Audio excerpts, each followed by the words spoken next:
बीड लोकसभेच्या उमेदवार पंकजा मुंडे यांच्या उपस्थितीमध्ये बूथ प्रमुखांचा मेळावा आणि मतदार जागृती अभियान बैठक बीडमध्ये पार पडली। या बैठकीला पंकजा मुंडेंनी मार्गदर्शन केलं। बैठकीनंतर पंकजा मुंडे यांनी माध्यमांशी संवाद साधला। 2 दिवसांपूर्वी जाहीर सभेमध्ये प्रीतम मुंडे यांच्या उमेदवारीवरून पंकजा मुंडे यांनी भाष्य केलं होतं। नाशिकसाठी प्रीतम मुंडे यांना उमेदवारीसाठी प्रयत्न करणार असं पंकजा मुंडेंनी मत व्यक्त केलं होतं। यावर प्रतिक्रिया देत असताना हा विषय मी अगदी सहज बोलले, परंतु त्याचे वेगवेगळे अर्थ काढले गेले। लोकसभा आणि विधानसभेविषयी तर मी बोललेच नव्हते असं पंकजा मुंडे यांनी आता स्पष्टीकरण दिलंय।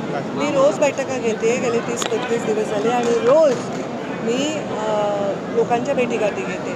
प्रतिसाद तर चांगलाच आहे, आता बघू मतात कसा उतरेल। ताई, तुम्ही परवा भाषणात जे नाशिकच्या जागेवरून उल्लेख केला की प्रीतमताईला मी नाशिकवरून उभा करेल, तर बऱ्याच ठिकाणी असं समज झालं की लोकसभाच्या निवडणुकीला तुम्ही त्यांना उभा करताय।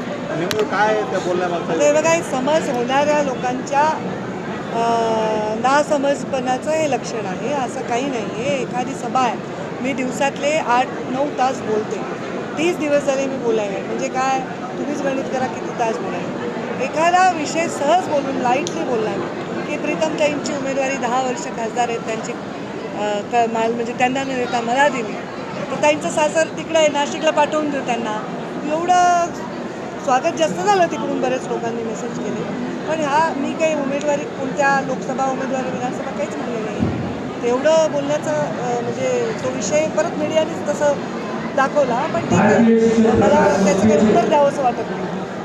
ताई, 7 तारखेला नरेंद्र मोदी साहेबांची सभा आहे असं सांगितलं जातं, काय नेमकं सभा आहे? नाही, आता माझ्याकडे त्याचं काही डिटेल्स नाही, ठिकाण वगैरे काहीच नाही।